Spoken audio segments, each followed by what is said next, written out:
What's going on? What's going on? What's going on? You already know what time it is. You either get right or you get left. You're in the bird cage with your boy, the historian. We got a little something for you tonight. Just gonna talk a little bit about Matt Ryan's career. Outside of Matt Ryan's career, we're also gonna talk about maybe a slip of the tongue with Kirkwood Cousins, how that's going to affect the Falcons rebuilding program. But before you do, go ahead and hit that like and that subscribe button so we can continue to keep bringing you the funk that we do every time we step into the birdcage. So you already know how it goes. You either get right or you get left. Let's go. It's official.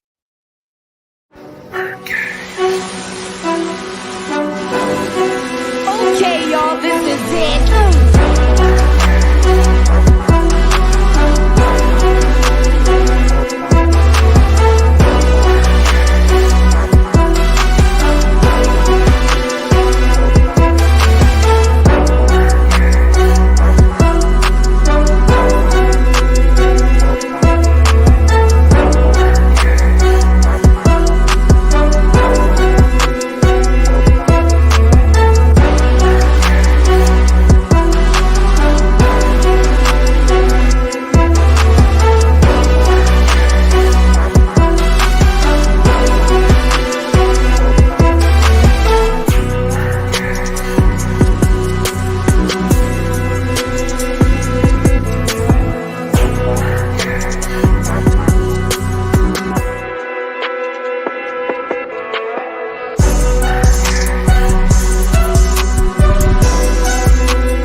What's going on, man? You already know what time it is, man. This is your boy, the historian. You either get right or you get left.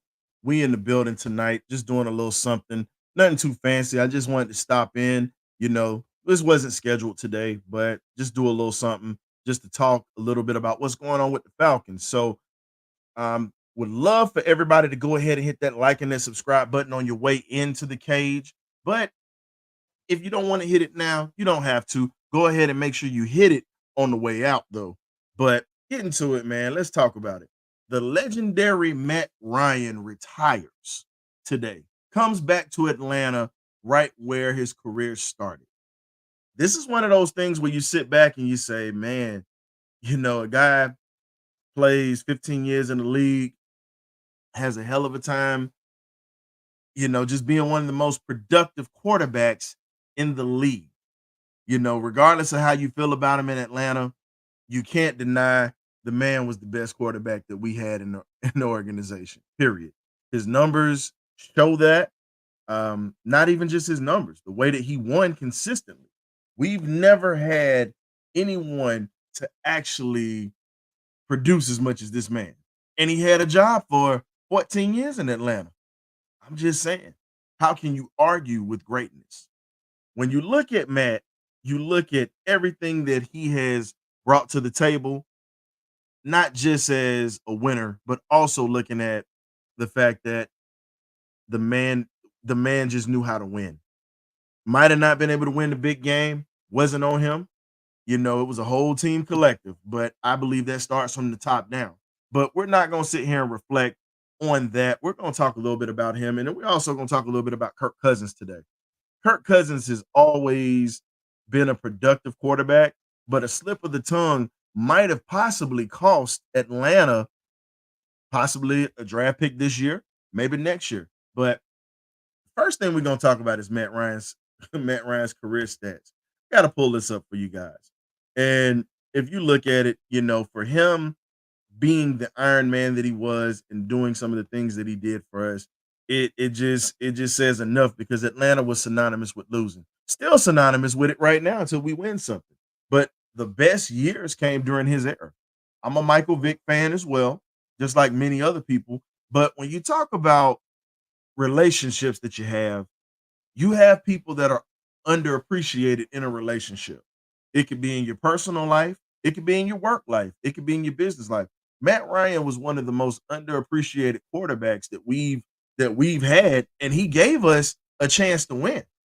And when you look at the fact that he gave us a chance to win, all you can do is just hope that the next person that comes here is going to give us the same type of results that Matt gave for 14 years, day in and day out. He's definitely a guy that was an Iron Man for us. And when you look at it, all you can do is just say, well, damn, when are we gonna put him in a position to respect him?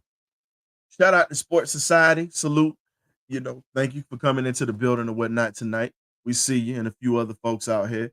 But getting to Matt Ryan, let's look at his stats. Let's look at everything that he's done in his career in Atlanta. You know,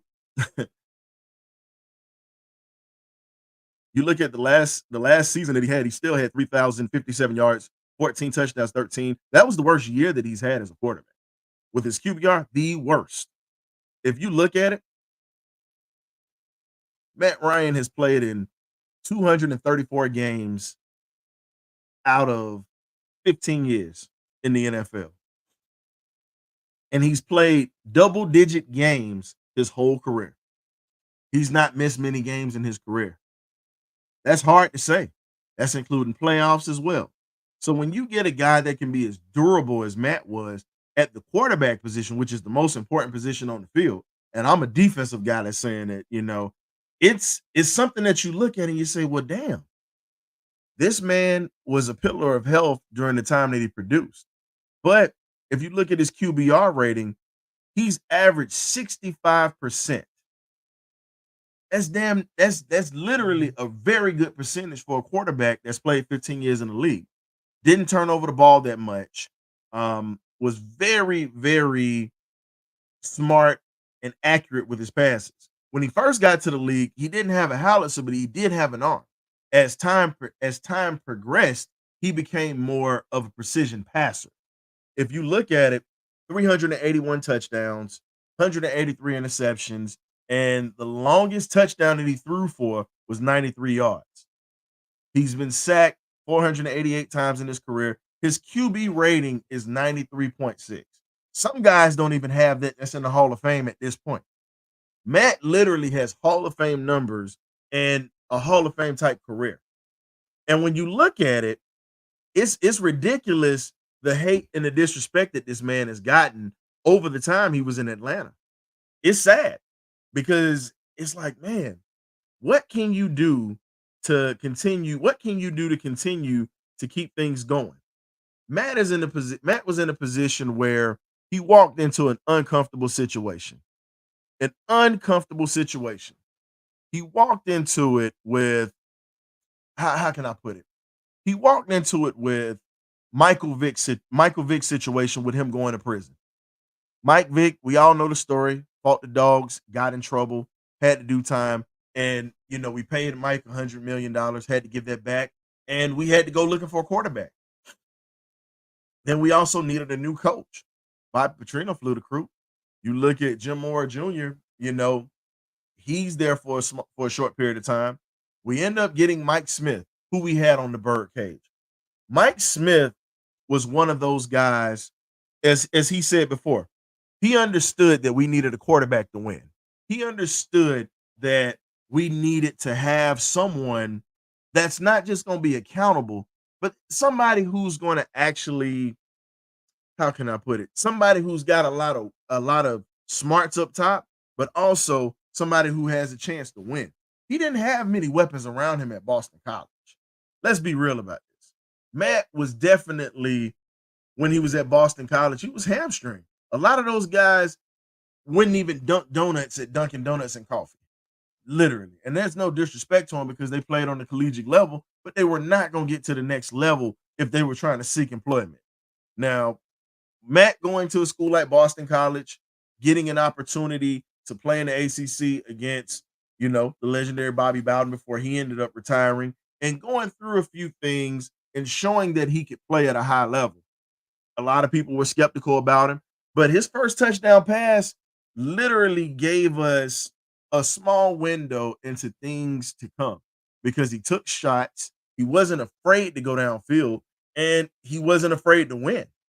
Now, you have to give him a pass to a certain extent because he never really had a steady offensive coordinator at all. He never had a steady offensive coordinator.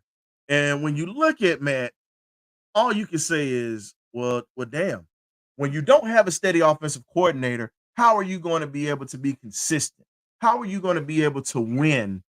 And how are you going to be able to keep your team in the top of the division runnings or even in the playoff hunt when you're consistently changing the person that you're supposed to have a relationship with to call plays? How can you do this? Matt did it at a high level. The numbers don't lie. You look at all the offensive coordinators he's gone through: Greg Knapp, Mike Shanahan Jr., Kyle Shanahan, man who fumbled the bag for us.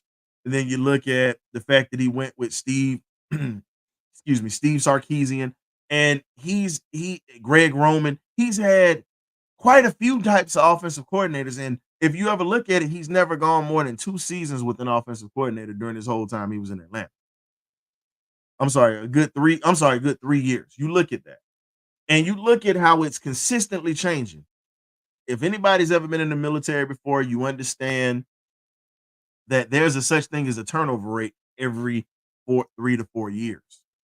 And there's always old crew members that are going to be in, they're going to be starting to get cycled out. Then there are new members that are going to be cycled in and filtered in, as well as the change in command.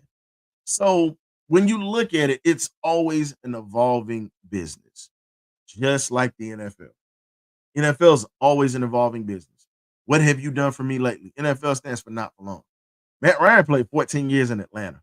14 years. Now, I get it's Atlanta. It's not much because we didn't win. Period. We didn't win at all. So we can't sit there and act like we have a New England Patriots trophy case or a Pittsburgh Steelers trophy case. Miami Dolphins. I mean, any of these teams that have multiple championships, we can't speak. We haven't even gotten one. We have 2 NFC championships, but we don't have the big prize. We've never gotten it. We've been to the dance twice. Now, one of those times we went to the dance, it was pretty much, it should have been in hand. Now, I'm not going to get to that because we're not going to focus on 28-3. Most people are going to focus on 28-3 because that was what most people understood. But if you look at it from the standpoint of Matt produced. No matter what you had around him, he produced. He comes in, he's got Michael Turner, Michael Jenkins, got a young Roddy White who was playing with Michael Vick. Roddy White had to get used to having a quarterback that was going to deliver the ball and not run. No disrespect to Mike, but Mike was getting Algie Crumpler the ball. He was getting Warwick Dunn the ball out of the backfield. Roddy White was inconsistent at that time with his hands because he didn't trust when he was going to get the ball and he didn't trust his skills at that time. Once he got a short-fire quarterback in there that was going to deliver the ball, that was going to put him in positions to make plays, we get Roddy White, the guy that everybody loves in this Falcons organization. Because if I remember correctly, anybody that's not an overnight Falcon fan, there were a lot of people who wanted Roddy White gone because he had an inconsistent way of holding on to the football. So when you look at it as a fan is short for fanatic. You fall in love with these teams. You fall in love with players. You want guys to produce. You want to have bragging rights. But Matt Ryan gave everybody in Atlanta pride, period. Regardless of how you feel about him, the Falcons were in the playoffs consistently under this man. So he's a guy that has a Hall of Fame type career, period. There's no ifs, ands, or buts about it. This man has a Hall of Fame career. And when you look at his Hall of Fame career, you really just sit back and you just say, well, damn, we really had one of the best quarterbacks in the game. I'm going to give you a guy who is familiar, who's very similar to Matt Ryan. But the difference is Matt ended up having a little bit better of a situation than this quarterback. Dan Fouts was another Matt Ryan type of quarterback. Fouts was a hell of a quarterback for those San Diego Chargers back in the 80s. If you go back and look at it, there's a documentary called Missing Rings. The same NFL Films company who does America's Game for Super Bowl winning quarterbacks. You go back and you look at it. Dan Fouts is a Hall of Fame quarterback. Fouts was one of the best passing quarterbacks in the league at that time. Win games, get to the playoffs consistently, but would always get tripped up. Whether if it was the Dolphins, whether if it was the Raiders. You know, he never could get past certain situations. And then the closest he ever got to a Super Bowl was pretty much the Freezer Bowl when they lost to the Cincinnati Bengals and Ken Anderson and those guys that went to that 1981 NFL Super Bowl. Now, if you want to compare, I would say Matt Ryan was very similar, fiery as hell, want to win, and definitely is a guy that most people thought wasn't a nasty competitive guy, but quietly he had a lot of confidence. You're talking about a dude that's from Philly. So a lot of people, he's from Exeter, PA, which is a suburb right outside of Philly. So a lot of people don't realize how much of a moxie that he came with. So when you look at how he produced, it's one of the beautiful things. So what we're gonna do, right? What I'm gonna do, I'm gonna go ahead and share his MVP season, and we can actually look at and appreciate the type of quarterback that we had. So without further ado, I'm gonna go ahead and show a little bit of highlights of Matt Ryan, and we're gonna go ahead and just look at it and just enjoy what we had because we really didn't have much except Steve Barkowski. Chris Chandler was here for a bit, but we didn't have anybody who really provided greatness for us. So, without further ado, I'm going to go ahead and present Matt Ryan's highlights. Fair use, fair use, fair use. Touchdown! Here's Ryan throwing to Julio Jones. Touchdown! Ryan pumps, throws Jones, and he'll score. They go up to Tammy, who's going to go in for the touchdown. Matt slings it. Bounced off the pad. Hardy caught it for the touchdown. Line of scrimmage, the 13. Swing pass for Freeman. Touchdown, Atlanta. Shovel pass. It is a touchdown. Pressure in the pocket. To his right. Shoots it. Tammy caught it. Touchdown, Atlanta. And Ryan is going deep. And all alone is Austin Hooper. And going up top, there's a receiver there. Touchdown. And he's going to throw on first down to Julio Jones. Jones still on his feet. And he's going to score. Matt Ryan, Tevin Coleman, touchdown. Wide open, Julio Jones, touchdown Falcons. Matt Ryan fires, Mohamed Sanu. So, when you look at it, we had a guy who was producing.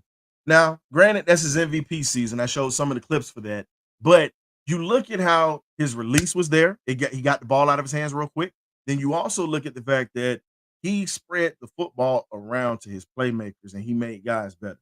Now, there's been talks that we've heard that Julio Jones made Matt Ryan.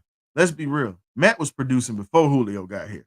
So, when you look at that, that's a false narrative. Julio improved Matt's numbers, yes, but Matt was producing before Julio got here. That's what a lot of people forget. But I'm not gonna beat a dead horse. I got one more video I'm gonna show, and this is pretty much Matt talking to the city of Atlanta and just putting his retirement in because hey, eventually everybody's got to put down whatever career they're in, and they've got to retire eventually.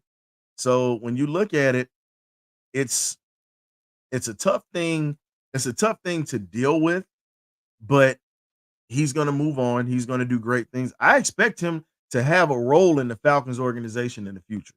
So, without further ado, this is Matt Ryan's retirement, and then we're going to get into Kirk Cousins talking a little Kirk Cousins and how that's going to affect the Falcons. So, this is a little something called Dear Atlanta from Matt Ryan.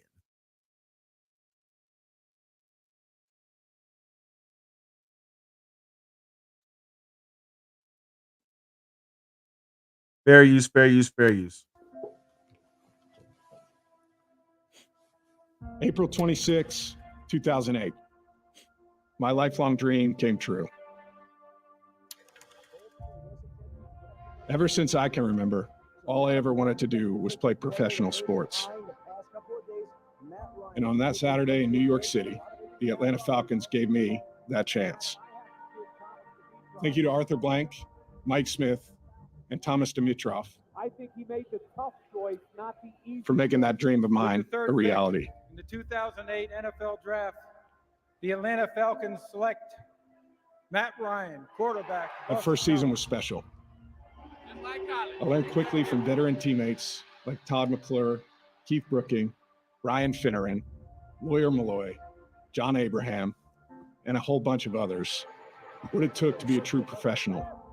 And for the rest of my career, I always tried to be that example for other teammates. Football is the ultimate team sport, and your teammates and coaches make enjoying the highs so much fun and navigating the lows all the more bearable. I was lucky to be surrounded by so many great teammates and coaches. I learned very quickly what greatness looked like. From Roddy White, Roddy's there, caught it, 5 touchdowns. Tony Gonzalez, Sails it end zone. What and Michael Turner. a record book. Michael Turner to the 40. A few years later, enters Julio Jones. And for 10 years, I was lucky to be his teammate. Touchdown Atlanta. 7 years with Mike Smith as a head coach and 6 with Dan Quinn made me learn what leading men truly look like Whatever it takes, has taken Atlanta to the Super Bowl. and shaped my views on leadership significantly. I'm so thankful to have played for those guys for so long and appreciated my 1 year with Arthur Smith. Hang it downfield for Patterson, who makes the I catch. truly believe that football, like life, is not simply about what you do, but rather who you do it with. And I was a better player because of the people I was surrounded by. Fair use, fair use, fair use. Got to pause it for a sec, just so it doesn't shut down on Facebook for everyone. You pretty much saw my point that was validated that Matt had Julio, but he had guys before that, as you saw. He shouted out Tony Gonzalez, Brian Finneran, Michael Turner, guys of that caliber or whatnot. So you've got to put respect on the fact that you had guys to help him, but eventually he became his own man. So I'm going to go ahead and play the second half of this for you guys. So today, 16 years after being drafted, my childhood dream has officially come to an end. Touchdown Atlanta. I'm honored to retire as a Falcon. Thank you to all the Falcons fans for your continued support. Through the highs and the lows, I always felt your energy and passion. I want you to know that every day I felt the responsibility to give you the best version of myself. While we didn't accomplish everything we had hoped, I am proud of what we did. And I know that I gave everything I could to be the best that I possibly could. Touchdown for Matt Ryan. How about his number 2 on it? You have no control in this profession of where you start. I am so lucky that my start and now my finish is here in Atlanta. Thank you for providing me that opportunity. 14 times, man. I appreciate it. Thank you for being with us. Let's go, baby.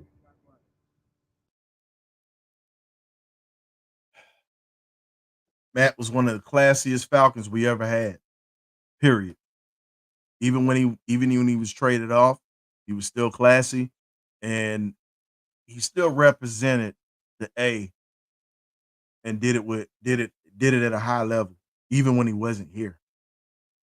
I can't say that because I can't say that for some other Falcon stars that have come through that everybody praises that wasn't here for long, because there were some guys that became mercenaries. There were some guys who was in it for themselves. And for me, I understand it's a business, but that man always put on for this city. And regardless of how you feel about him, that's the greatest quarterback we had in this organization. I stand on it. You can disagree with me all day. I'm fine with it, and I'm okay with it. I don't mind walking point for a man that brought winning to this city consistently. Consistently. I know a lot of people love Prime. I love him too, but I'm just gonna be honest. He was electrifying. He brought attention to the city, but we weren't good when he was here, except for maybe 1 or 2 years. Matt came in when we were bad, and pieces came together, and he was consistently here. He was winning, working, doing what he was supposed to. Matt could have left Atlanta. He decided to stay. And for him putting in that work the way that he did, it's nothing but respect. Now, what I'm going to do for you guys, because I'm going to talk Kirk Cousins, I'm going to open this thing up to the fans because I know we're going to have a draft coming up. I'm going to open this up to the fans that are watching the show at this point, and I'm going to put the link in the chat. If you want to come in here, talk about the draft, you want to talk a little bit about Matt Ryan, I'm going to bring that, or you want to talk about what's going on with Kirk Cousins, I'm going to open this thing up. I'm going to open this thing up to you guys. And, for me, it's been a privilege to be in a situation where we can enjoy Matt and what he's brought to the table to this team. And with him bringing this stuff to the team, this organization, we finally know what winning is like, and we want to get back to it. We've got to be in a position to where not only do we win, we've got to be in a spot to where we've got to produce. We've got to produce coming up this year. And with us producing this year, that's got to come from that leadership spot. Kirk Cousins, you're in the hot seat now, buddy. We've already had a failed attempt with Marcus Mariota being a veteran quarterback. We had a failed attempt with Desmond Ridder. I was guilty of it. Many others were, because we saw what he did in college. We didn't see the growth in the transition. Not the Desmond's fault. Should have been a quarterback coach coaching him at that time, pushing him. But there are some intangibles that are inexcusable when you're at that top spot as a quarterback. Now, we bring in another veteran quarterback at this point. Somebody who's been a journeyman in his career, somebody who's been a top quarterback in the league as of late and has been solid in producing. Just hasn't won in the playoffs except once. Remember, Matt was in that same situation during his career until he got us to the Super Bowl. We were consistently in, but we were consistently getting knocked out. We got another quarterback who can produce, who's a great season quarterback if he stays healthy. We got to get behind this cat that's coming here. And this guy, at this point, it might have cost us a couple of draft picks. That's going to slow down the process of building this Falcons team. We're not supposed to be picking in the top 10 every year. That's how bad we've been. That's how mediocre we've been. And let's keep it real. We've been mediocre for the longest. We were mediocre in Matt's last year. We didn't get to the playoffs. We were consistently getting knocked out. It wasn't the offense. We didn't have a defense. But everybody wanted to blame the quarterback. Now that we have a defense, we didn't have an offense to go with it. So again, right hand, you got it's like Smokey said on Friday. You got peanut butter, no jelly, spam, no burger. It's just what it is. You don't have it. Now you have a chance to start over with a brand new coach, brand new quarterback, and we had a top 10 defense last year. Number 1 in red zone defenses, but it was a top 10 defense last year. Something that we have not had since 2017. And you look at it, we did all of this with rotational pieces and guys that were on 1-year deals and some on 2-year deals. Nothing consistent. Bankhead Bates was the only one that was consistent. But now we've got a chance to build, but because of Kirk Cousins speaking to a staff member, that could cost us. This could cost us big time. And with this costing us big time, all you can do is just sit back and say, well, damn, Kirk, Loose lips sink ships. I get you excited being here, but you have to be careful of what you say, because anything is just like in the courtroom. Anything you say could be used against you. You just sitting there being excited at your press conference, becoming a Falcon, and you hosed us. I'm sorry. I don't know if anybody's gonna say it, but I'm gonna say it. Your mouth hosed us. I would tell him that to his face. I'm not saying this because everybody's saying keyboard warrior. Here's my thing. You can't be a keyboard warrior when you have to deal with certain things in life. I speak on a lot of things. It's the way that I was brought up. I was brought up with old school cats. I was brought up in the military with old school cats. You stand on what you say, even if somebody doesn't like it. You might be wrong, but admit that you're wrong. It's okay. But in this situation, I don't feel like I'm wrong for calling it out. I want Kirk to produce. We spent this much money on this man, 100 million guaranteed. I want this man to produce. But at the end of the day, a mistake that he made, innocent mistake, because slip of the tongue, could possibly cost us this year, or if it doesn't cost us this year, it's going to cost us next year. So either way, allegations are being put towards the Falcons because of that. And the thing that sucks is we're going to not benefit from that. At this point, God forbid they get it. Everybody is saying a third, but we saw the Miami Dolphins lose a first, but they were in a little bit deeper than we were. They were literally in talks with Tom Brady, but I'm not going to get into that because that's a whole nother can of worms. But you got to remember, Roger Goodell is a guy that is very unforgiving. He's a villain in the NFL for a reason. He's supposed to uphold the law. But the question is this: when you uphold the law, are you going to be fair about it, or are you going to continue to punish folks? Because I seem to remember the Patriots didn't get caught up, when they had Deflategate, and it was proven that they were cheating. You had guys that were tampering long time ago, but a lot of stuff gets swept under the rug.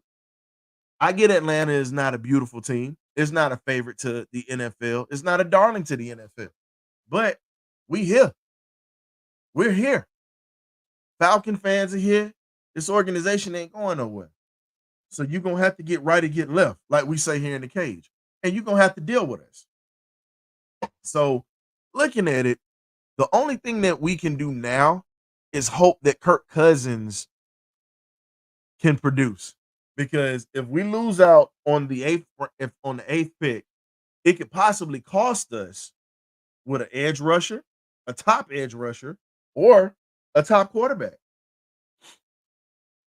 And when I'm looking at the quarterback spot, I've mentioned on the Birdcage before, I talked about Jeremy Musa. I've talked about Darius Ricketts. And when you look at these guys coming from smaller schools, and I also talked about Michael Pratt.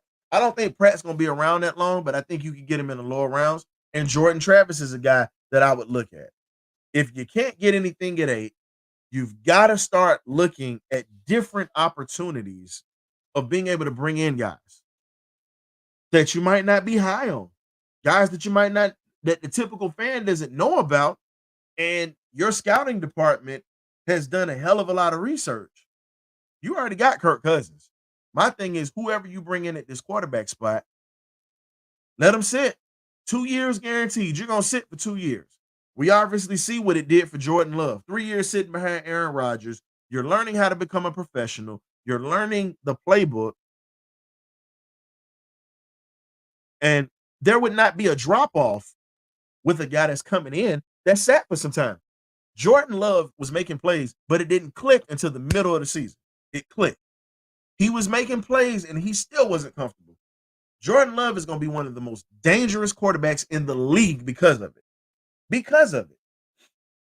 So for me, I'm looking at it at a standpoint of, man, this is just something that you can sit back and say,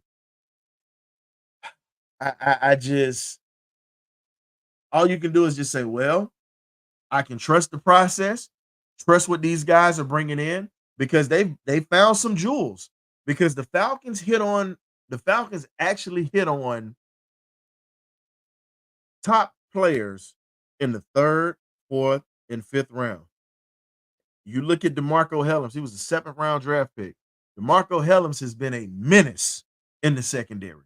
Grady Jarrett was a lower round draft pick. You see, he's been an anchor on that defensive line. You look at so many guys that we brought in that have been impact players. Look at Devondre Campbell. He was a lower round draft pick. Devondre Campbell paid dividends during that Super Bowl run that we had. You look at so many guys that you can get because if you remember, we grabbed Brent Grimes. Brent Grimes was an undrafted free agent and he played bigger than what he was. Hell of a cornerback. I can tell you right now, we need help at the cornerback spot right now. If you can't get a top cornerback, there's a kid at Virginia State by the name of Willie Drew who plays exactly like Brent Grimes. The difference is he's a little bit bigger. You got guys that are coming out. You know, you got the kid Duck out of Louisville that plays corner. I've showed footage on him. At this point, you're going to have to, depending on how many draft picks we lose, or, you know, depending on how things go, you're going to have an undrafted free agency that's got to be gold. It's got to be gold because you're not going to get no veteran with no money right now. The way that you can do it, you have to build up now because of the penalties that we could possibly face right now, losing draft picks or this right here. You've got to, what's going on, Wallace? What's going on, everybody that's just tuned in? Hit that, smash that like button for your boy coming in here. But let's be real. You have to look at everything around. Everything. No stones unturned, no liquor bottles unturned. You have to literally look for everything.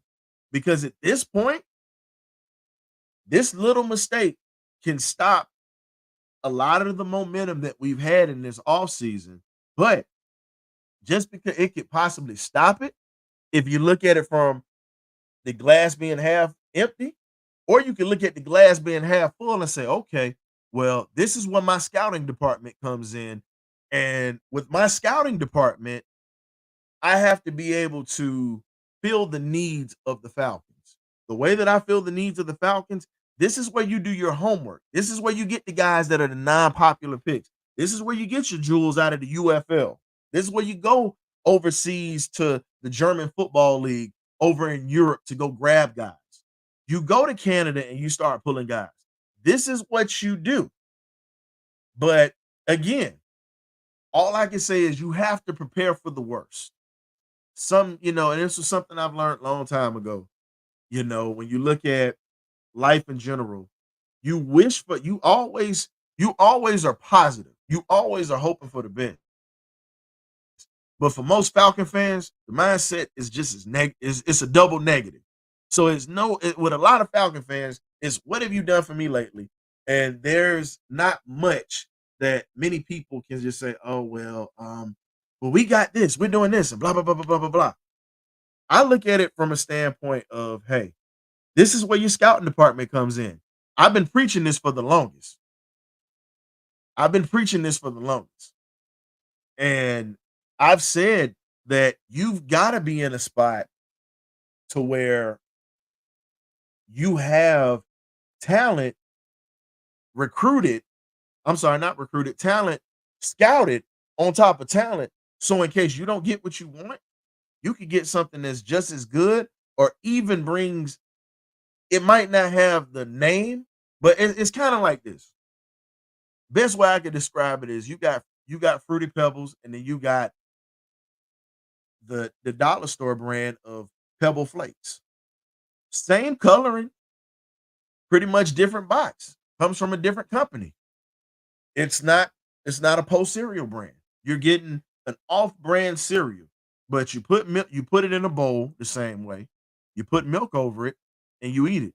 For those who drink almond milk, for those who drink whole milk, for those who drink peanut milk, I mean, there's all kinds of ways that you can spread it.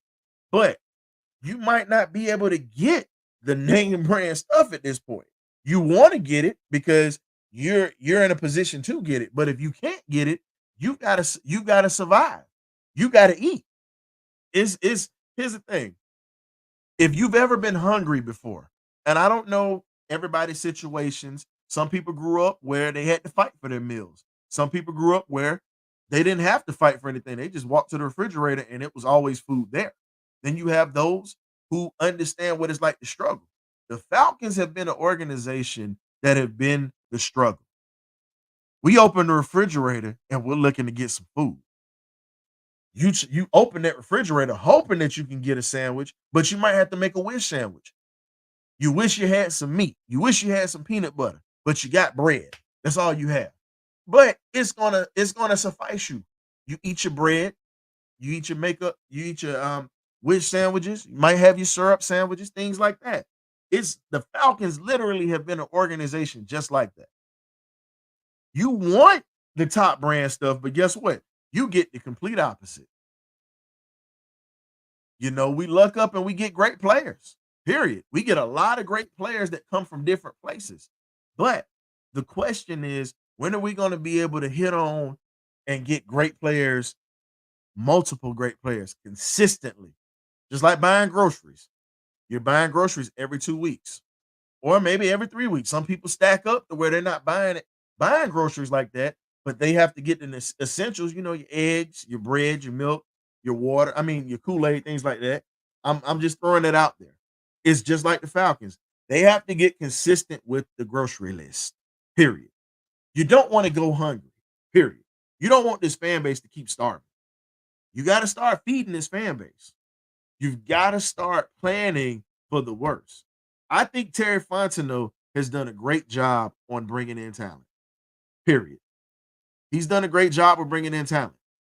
Had a little assistance with Rich McKay's advice, but I think Terry Fontenot has done a great job. I think he can do a better job of bringing in more talent now that we have a little bit of luxury and a little bit of capital for that. But with Kirk doing what he did, this is where his scouting. He has so many things that he has to do. But if I were Terry, I'm going to speak to my scouting department. We got to brace for the worst, hope for the best, but we've got to be able to find bodies because at this point, you might not get what you want right now because of a simple error. With that simple error, it could cost us later. The only thing you can do is prepare. And with you preparing for the worst, it's going to bring out the best because these are guys that are going to be sleeping. These are guys that are going to be slept on. These are guys that are going to be passed on. And when you look at so many of these guys that I've shown film on throughout the show and throughout, time that we were here, all you can do is just sit back and say, well, damn, when are we ever going to hit consistently to where we can have a whole stack? And I get it. Coach Smith even said it. You're going to hit 85% of the time in the lower rounds. Now, if you hit in the first round, that right there is a credit. But 25%, as Coach Smith said, 25% of the time you're only going to hit in the first round. 25%. The numbers don't lie. We've seen many, many first round picks come in, start good, and they just vanish. But now the Falcons have a chance to really show that they're built for the long haul. Mentally, physically, that they're going to be built for the long haul. Because being a scout is not just during the summer months. It's not just during the time of the draft. You do this job year round. You live, eat, and sleep this. Now, let's just be honest. Technology has cut out a lot of traveling for scouts. It's cut out a lot of traveling. But if you look at some of the greatest scouts from Bill Nunn from the Pittsburgh Steelers, then you got Lloyd Wells. Rest in peace to those two gentlemen. Those were two of the best scouts. Then you had Jim Finks that was an original player for the Chicago Bears, but he had Bill Tobin and I always forget the other scout. His first name is Mike. I always forget his last name. But he only had two scouts, and they built a lot of those teams.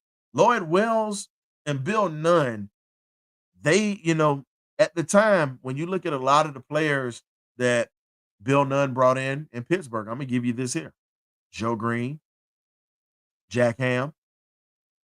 You look at Mel Blunt, and you look at Donnie Shell. I can tell you right now, two of those guys on that defense. I'm sorry, you got three of those Steelers during that time came out of black colleges. Alabama A&M for Johnny Stallworth, hell of a wide receiver.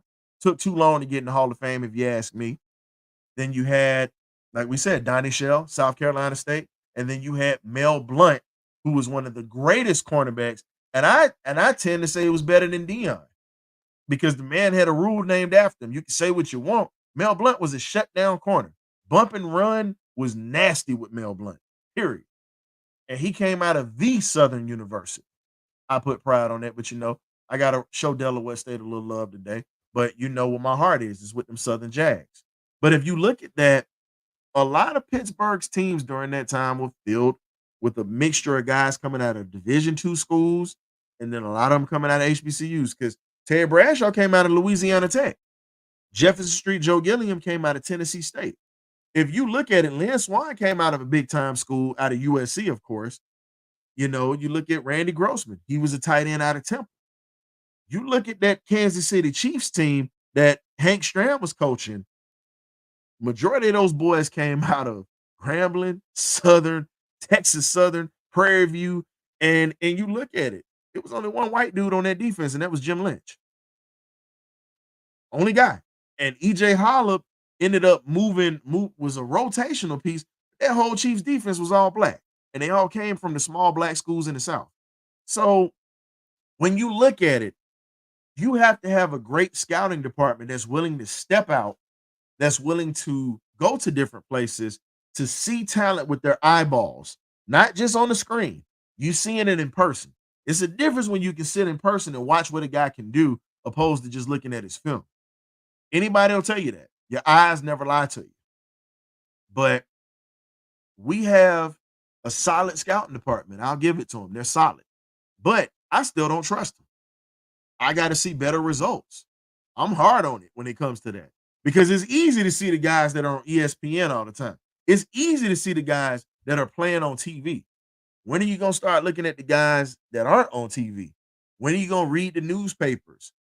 Well, you got newspapers, you have online, you can check different things because there are so many guys that are around everywhere that you can pull and you can get that aren't in big time schools.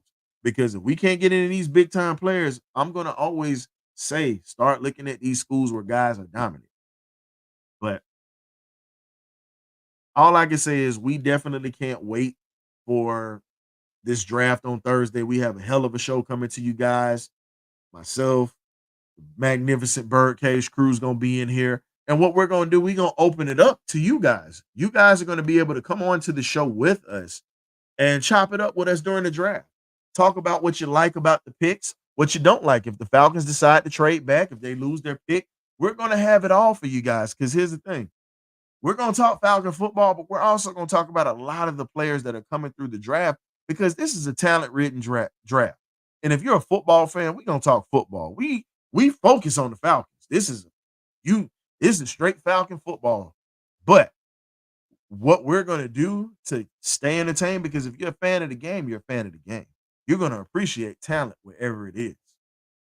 We're going to talk about all those talented players.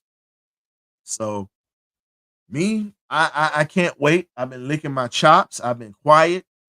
Like I said, we're going to be advertising for this week. We've already put out the poster this week for you guys. But we also stay tuned to the channel because we got a couple of commercials that's going to be coming through as well.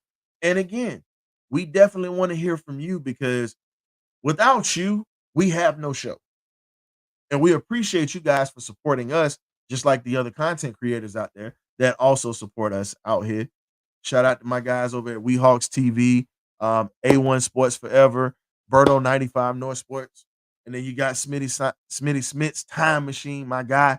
And then you have Larry the Dixon Way, Uncle Steve, On the Mark. I mean, Falcons Out of Your Mind podcast. I mean, it's so many podcasts out there. We support each other out here.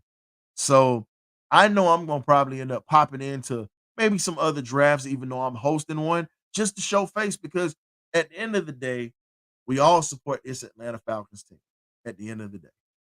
All of us do. The question is, are we going to support them if moves are made that might not be appealing to those? Because Coach Smith said it a long time ago. The Falcons lost 30% of that fan base when Michael Vick went to prison. And my retort for Coach was, guess what? They aren't real fans. And I have no problem with saying it. You get mad at me, that's fine. But if you're willing to walk away from the Falcons because a player doesn't come here that you don't want, or a player leaves and you decide to leave with them, that's fine. You're not a true Falcon fan. And I'm okay with saying that you're not a true Falcon fan. But again, it's what it is. But like I said, I'm not gonna keep everybody in too long. But apparently, see, somebody popped in. I might give him a couple of minutes or whatever before I go. I see his screen's not popping up yet. It's William. William always in here, Mr. FMLA himself. But it's just one of those things where we're in a spot where we gotta support these boys one way or another. So until everything comes together, still ride with them. Good, bad, or ugly. You can speak your opinion, but as Steve Weiss said when he came on here, you can't whine and you have nothing in the trophy case. You can't cry about it. I get it. Prices, you can complain about that, but complaining about everything else, like we're entitled, you can't do that. Period. You cannot do that. We're not entitled yet. We're not, how can I put it? We're in a spot where we have to make sure that we as fans don't get it twisted. We don't have a winning recipe. We don't have a trophy case that has Super Bowl trophies. We have 2 NFC championship trophies, the George Hallis trophies, but we don't have that Lombardi trophy. So until we can get a Lombardi trophy, we keep our expectations high, but be realistic with your expectations. Understand, maybe this year we might have an offense to complement this defense to help us get back into the playoffs. Maybe we could catch fire like the Detroit Lions did and go on a run. But you got to understand this. The Lions just didn't have 1 year and they just turned around. The Lions actually had 3 years that they built. They had time. Dan Campbell built that team. You look at it, he built it and built it in his own image. And you got to give respect to that, and you got to give people time. Detroit's not letting Dan Campbell go, which they'd be stupid to do. So at this point, Raheem Morris, your time is now. This is your first draft. You got to make sure that you hit on these draft picks and come in here. And I love your energy. I love everything you said. I love how you've come in here and approached it. But we've heard the hoorah all the time. The energy is different, and I'm behind you 100% because guess what? You got the logo. It's logo business over here. I respect what you're doing. I'm glad you're here in Atlanta. But now, my feelings of you coming in here, all the pixie dust has went down. My spirit fingers have gone down, and I've pulled dust off my eyes. Now, I'm looking at you like, we got to get this thing right. We got to get this thing right. And until we get this thing right, we're going to continue to have these expectations of collapsing. So you've got to come in and make an impression this season. I'm not saying the first game because some people lose the first game. Hell, Arthur Smith lost his first game. With a brand, and I mean with Mariota when he tried to change out with the new regime with Matt Ryan. But there are many coaches who start off. Bill Parcells struggled when he first got there, but by the end of his tenure in New York, he was a 2-time Super Bowl champ. Period. You look at everybody that's gone through some stuff. Bill Walsh literally was trying. Dick Vermeil tells a story that he said, "Hey, Bill Walsh is one of my best friends. He said, I had to talk him off of the Golden Gate Bridge while I'm dealing with my issues here in Philadelphia." And if you look at it, being a head coach is very stressful. It's like being a president. If you ever look at every coach that coaches, they look totally different by the time they leave or retire. They age fast. And that's because of the pressure and the expectations that are put on them. And heavy is the head that wears the crown. So, Raheem, it's your team now. Or as we would say, if I got some folks in here that remember the movie Juice, you got the juice now. So now what you gonna do with it? Because the press conferences are gonna come, but it's time to put up a shut up, and it's time for you to make an impression, even with the adversity that you're facing right now with a penalty from a simple mistake. Let's see how you bounce back with this situation that's in front of you that your quarterback right now put you in. How do you bounce back and how do you put yourself in a situation to have the resolve and the how can I say it? You being cognizant of what's really going on and how are you going to attack everything because we're under a microscope. When you came in and started making some of these great moves, it ruffled feathers. But now that we have a setback, how do you adjust to this setback? And how do you go ahead and take 2 steps forward? That's what I'm going to leave you with, ladies and gentlemen. If you're in your life, you got to understand God puts you in positions to do different things and also not just doing different things. God puts you in a spot to where you're going to have setbacks in your life. You're going to have rough times in a relationship. You're going to start off rough with some things. But the question is this: can you bounce back and have resolve with anything that happens? And how do you respond? Are you going to come fighting like a bat out of hell? Or are you going to take a step back and say, "Hmm, it's too hard. It's too hard. I'm in a bad spot. I'm just going to fold." I don't know about you guys, but I've never been the type to run or fold. I've regrouped. Nothing wrong with being able to regroup. I've regrouped many a times. But I also know that once you regroup, you have to come out fighting because the last thing you need to do is have any setbacks that's going to hurt you in the long run.